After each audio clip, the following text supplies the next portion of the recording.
back again for part 3. This is a mess. I know it. Deal with it, okay? We are a mess. This is section E, social interaction. Friends have ended friendships suddenly without me understanding why, and or hard time making friends. She says people disappear, don't know how to make friends. Yeah, it is a hard time making friendships and keeping friendships. I think DID plays a huge part in that, but even growing up, we just had a really hard time with people. Tendency to overshare. She writes, about trauma too, just spills out because if I share, maybe they will. And then it says, not sure how to not end up oversharing still. At this point, I don't feel like it's oversharing at this point because we're making videos and we're trying to be on social media. I feel like we're just sharing tidbits of our life. We're sharing tidbits of our truth. You might hear the same thing repeated over and over again in several different ways.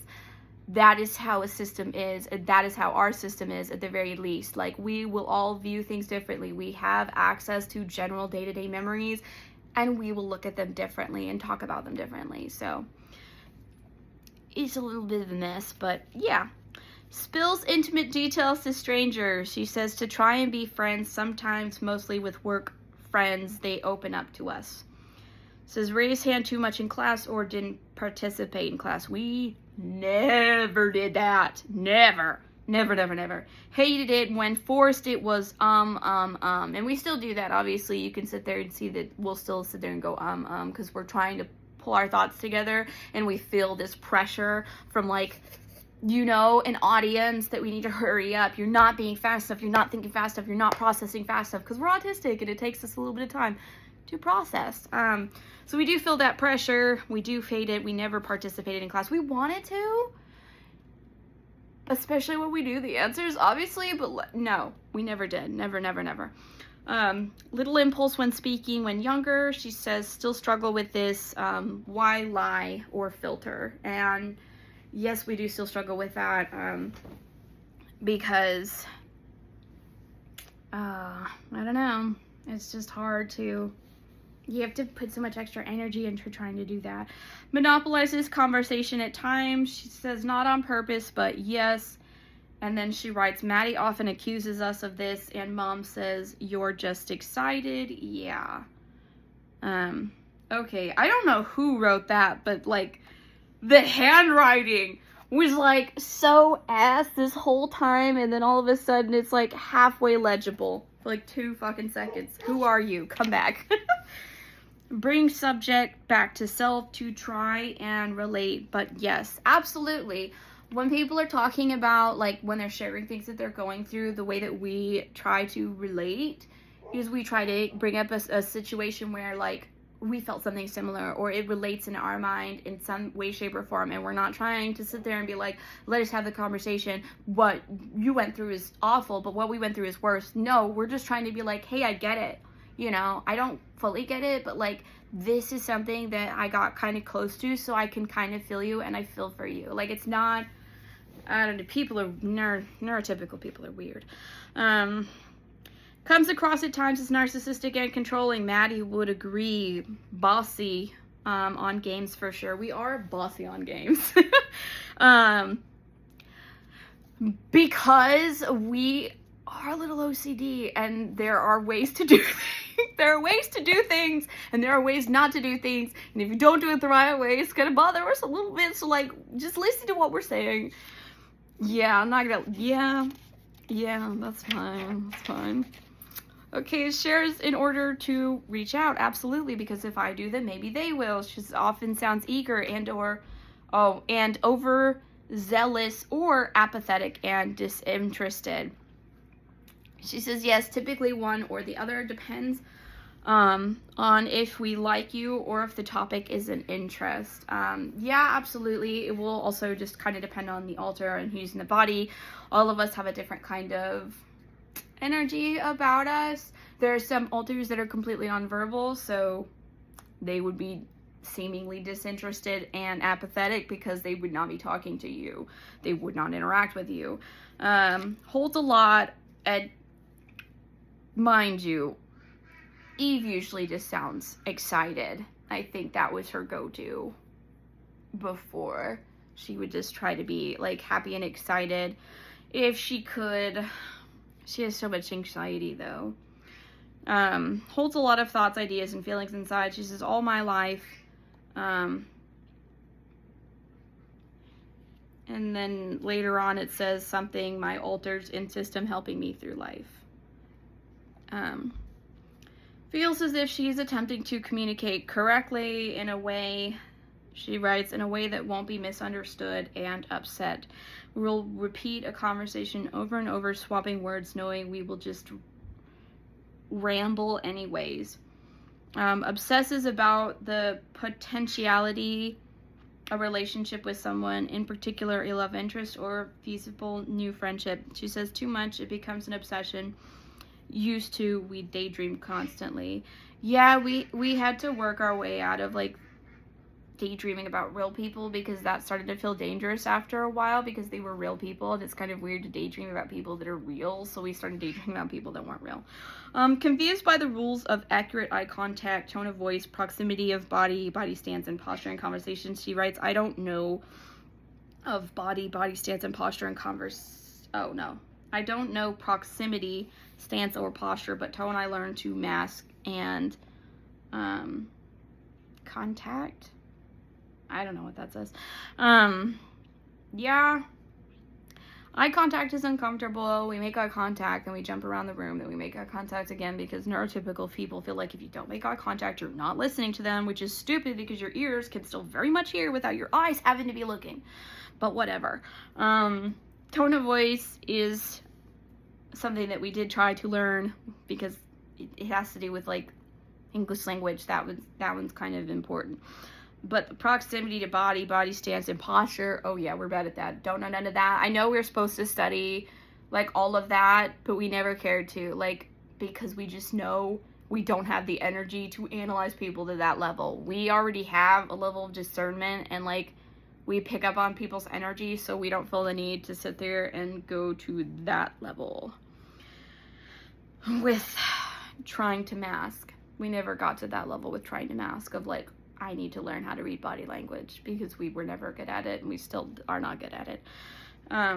Conversations are often exhausting, very, because it's all analyzed, just weighing my words to be careful. I'm sure it was a lot harder when she was still masking as a singlet, because I know that she had to sit there, and anytime she was going to say we or our, because naturally that's where we go, even if she's not supposed to know, like, it just, you know, you still know, like, we've always been here. So she had to sit there and constantly think about I and me in conversations, and that would have been extra draining and burned us out faster. It says questions the actions and behaviors of self and others continually. She says, I want to understand ourselves. Oh, okay. It just right. Okay. So she wrote, I want to understand, and then later on added on ourselves, and we enjoy learning about other people and their experiences. Now we've always been the type of person and people to where, like, if you're going through something, like, even if you have NPD, for example, or BPD, like, that's not your fault. You suffered through things. And that is where our mind will go first, but at the same time, like, we're not gonna be around to be abused either. Like, I can sympathize and understand without putting myself in the way to be hurt. But everybody deserves healing and understanding. I'm not trying to demonize any disorder, because it's not your fault. It's never your fault. Kids develop these disorders because their childhood is traumatic. Like, it's just into adulthood. If you start having sneaking suspicions, or if you're never wrong, you know, if there are signs, look into it, please. Not just for yourself, but for the people in your life. Feels as if missing a conversation gene or thought filter. She writes, they're hard. Others seem to just understand what the other people want. We had to study people. Absolutely.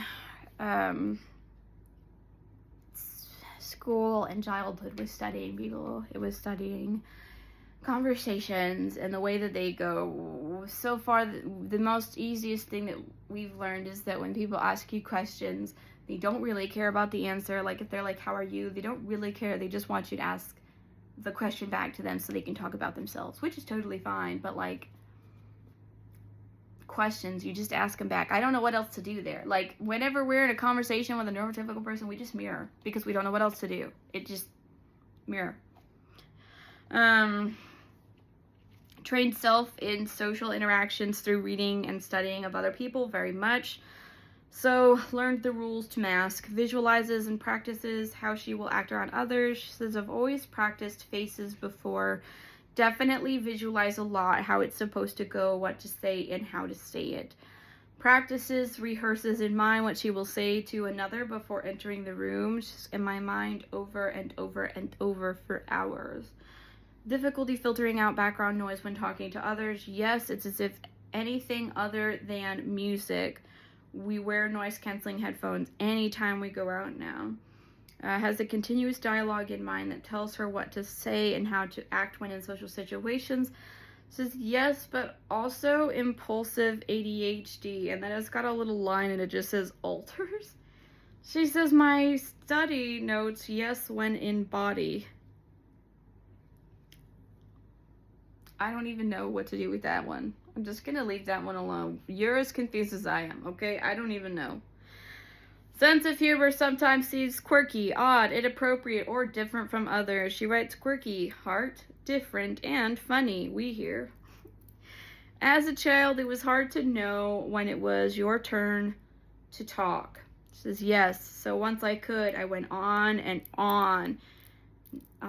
People have called us rude or narcissistic. For example, our grandparents, when we lived in Hawaii, our grandparents would call to talk to us, right? And we would, at the end of the call, we would just talk the whole time. And then at the end, we would be like, I'm done talking. Are you done talking? And they would just be like, yes, Miho, we're done talking. And they would let us go. But we would talk the whole time because we're excited. We're just trying to share our life with you. We're trying to connect. And I understand other people don't understand that that's what we're trying to do, but that's what we're trying to do.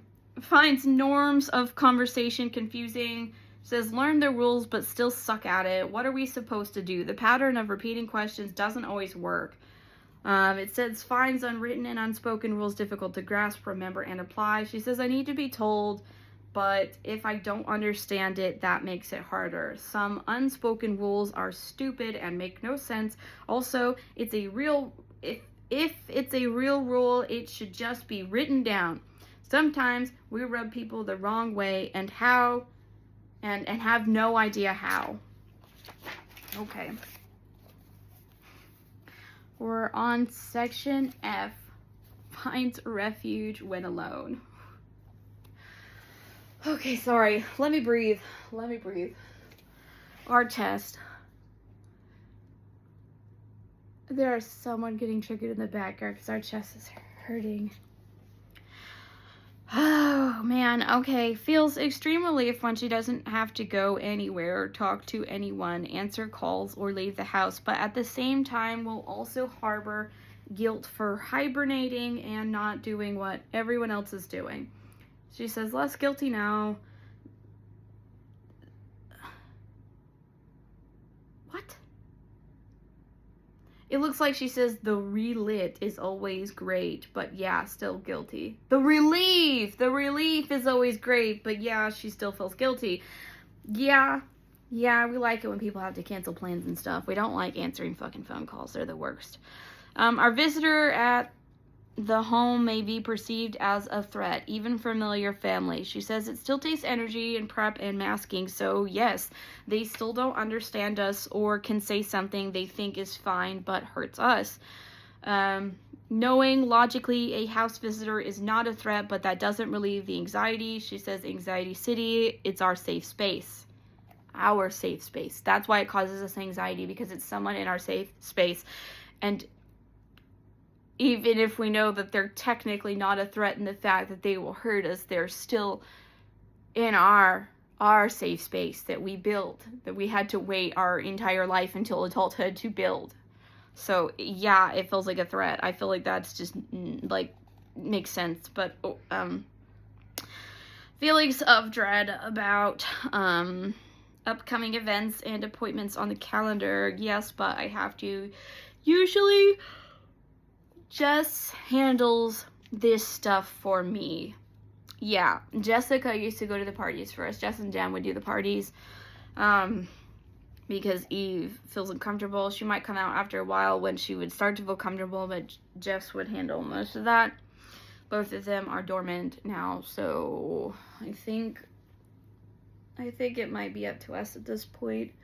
I don't even think Aiden Asher is still up.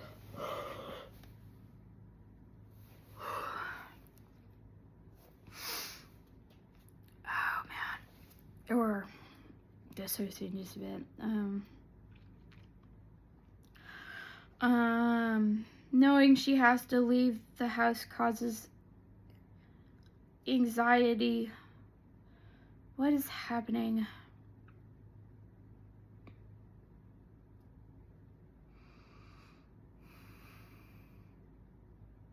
No. I'm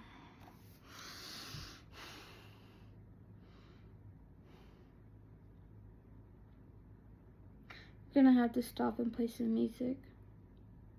Someone's trying to take the front.